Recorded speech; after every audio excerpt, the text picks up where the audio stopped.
বেসরকারি খাতে বিনিয়োগ হ্রাস, মূল্যস্ফীতি ও মজুরি বৃদ্ধির সমন্বয় না থাকা এবং সামগ্রিকভাবে দেশের ভোগ্য ব্যয় কমে যাওয়ায় 58 মাসের মধ্যে সবচেয়ে কম ঋণপত্র খোলা হয়েছে জুন মাসে। কেন্দ্রীয় ব্যাংকের তথ্যে এ চিত্র উঠে এসেছে।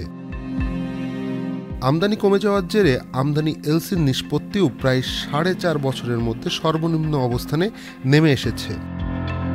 ব্যাংকার ও অর্থনীতিবিদরা সতর্ক করে বলেছেন, জুনে কোভিড মহামারীর সময়ের চেয়েও কম এলসি খোলা হয়েছে। এটি আমদানি নির্ভর যে কোনো দেশের জন্য বিপদ সংকেত। বাংলাদেশ ব্যাংকের তথ্য মতে জুনে এলসি খোলার পরিমাণ দাঁড়িয়েছে 4.14 বিলিয়ন। আগের অর্থবছরের একই মাসের তুলনায় প্রায় 24.42% কম।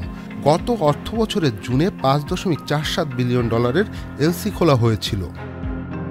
কেন্দ্রীয় ব্যাংকের তথ্য বিশ্লেষণ করে দেখা যায় 2024-25 অর্থবছরের দ্বিতীয়ার্ধে এলসি খোলার পরিমাণ ক্রমাগত কমেছে। জুনে তা তলানিতে এসে ঠেকেছে।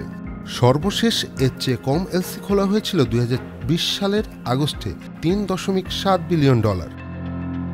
সংশ্লিষ্টরা বলছেন, 2020 সালের মার্চে দেশে প্রথম কোভিড আক্রান্ত রোগী শনাক্ত হওয়ার পর দেশব্যাপী লকডাউন ও অর্থনৈতিক স্থবিরতার কারণে সে বছর আমদানি কমে গিয়েছিল। তবে এবছর জুনে এলসি খোলার কমার কারণ হিসেবে বেসরকারি বিনিয়োগ কমে যাওয়ার বিষয়টি সামনে আসছে। Mahbub Morshed, channel I online. Bundle থাকলে প্রতি সেনমানিতে টাকা বাঁচবে।